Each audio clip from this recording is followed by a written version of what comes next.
মানেই গণ অভ্যুত্থানকে চ্যালেঞ্জ করা। আমাদের এটা মানতেই হবে যে বাংলাদেশে আজকে আমরা এই পাটাতনে দাঁড়িয়ে কথা বলছি, এটা সবচেয়ে বড় বৈধতা গণ অভ্যুত্থান। বাংলাদেশ সরকারের সবচেয়ে বড় ভিত্তি হচ্ছে গণ অভ্যুত্থান। জুলাই সনদ বাস্তবায়ন এটা কোনো উদারতা না, এটা ফরজ। আমি আহ্বান করব যে বিচার সম্পন্ন করার মাধ্যমে এই গণ অভ্যুত্থানের যে দায়, এই দায় থেকে আমাদের এই সরকার, বিএনপি সরকার, তাদের দায় মুক্তি হোক।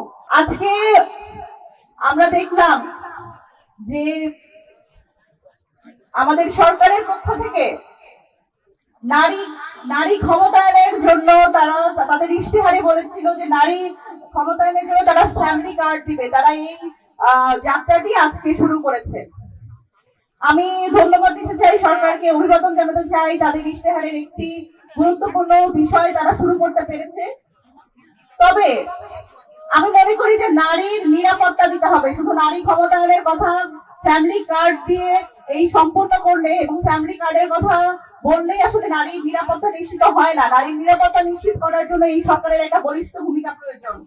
আমরা আজকেও দেখছি রাজশাহী মেডিকেলে আমার নিজের জেলা নওগাঁর এক ধর্ষিতা বোন সে কাতরাচ্ছে।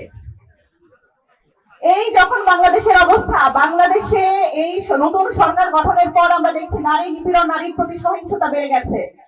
আমরা নারীর যারা আসলে এই ভুক্তভোগী নারীরা, তাদের নাম আমরা জানি, কিন্তু আমরা কিন্তু যারা ধর্ষক, যারা এই ধর্ষণের ঘটনার সাথে জড়িত, যারা অপরাধী, তাদের নাম আমরা জানি না।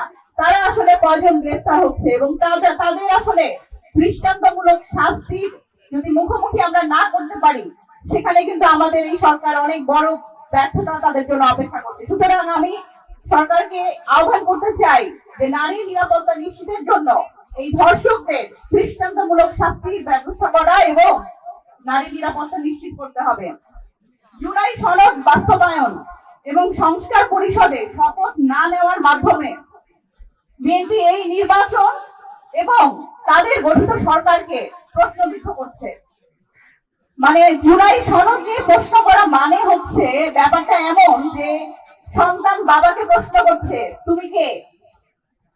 সুতরাং আমি মনে করি যে আদেশের মাধ্যমে এই নির্বাচন হলো এবং এই নতুন একটি সরকার গঠন হলো, এখন নিজেরাই আসলে হাইকোর্টে, মহামান্য হাইকোর্টকে প্রশ্ন করা যে এই আদেশ ঠিক নাকি ভুল, এটা একটা বড় প্রহসন। সুতরাং আমার মনে হয় যে প্রধানমন্ত্রী তারেক রহমানের যারা উপদেষ্টা আছে তাদের আসলে তাদের মধ্যে থেকে আসলে খতিয়ে দেখা দরকার যে তারা আসলে কি বুদ্ধি তাকে দিচ্ছে এবং তাকে কোন পথে পরিচালিত করছে। গণভোটের বৈধতা নিয়ে চ্যালেঞ্জ করা মানেই গণ অভ্যুত্থানকে চ্যালেঞ্জ করা। আমাদের এটা মানতেই হবে যে বাংলাদেশে আজকে আমরা এই পাটাতনে দাঁড়িয়ে কথা বলছি, এটা সবচেয়ে বড় বৈধতা গণ অভ্যুত্থান। বাংলাদেশ সরকারের সবচেয়ে বড় ভিত্তি হচ্ছে গণ অভ্যুত্থান। সুতরাং জুলাই সনদ বাস্তবায়ন এটা কোনো উদারতা না, এটা ফরজ। বিএনপি সরকার আওয়ামী লীগের ব্যাপারে তাদের অবস্থান স্পষ্ট না করে একদম একটা নির্বুদ্ধিতার পরিচয় দিচ্ছে বলে আমি মনে করি। আওয়ামী লীগের উচ্ছিষ্টভোগী যারা আছে, আমরা দেখছি সেই সুশীল মুজিববাদী কিছু বাম, তারা 5 আগস্ট পরবর্তী বাংলাদেশে এই আওয়ামী লীগের পক্ষে মত উৎপাদন করছে এবং গণহত্যাকারী দল কে আসলে প্রাসঙ্গিক করার চেষ্টা করছে। কিন্তু আমরা দেখছি না সরকারের পক্ষ থেকে সেরকম করে শক্ত অবস্থান যে আওয়ামী লীগের প্রশ্নে তাদের আসলে অবস্থানটা কি।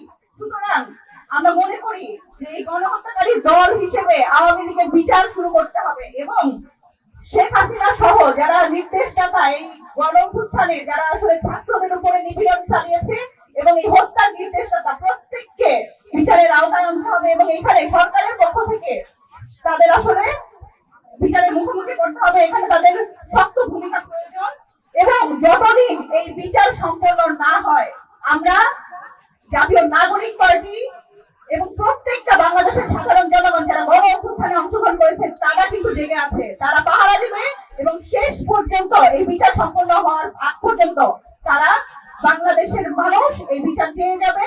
সুতরাং আমি আহ্বান করব যে বিচার সম্পন্ন করার মাধ্যমে এই গণ অভ্যুত্থানের যে দায়, এই দায় থেকে আমাদের এই সরকার, বিএনপি সরকার, তাদের দায় মুক্তি হোক।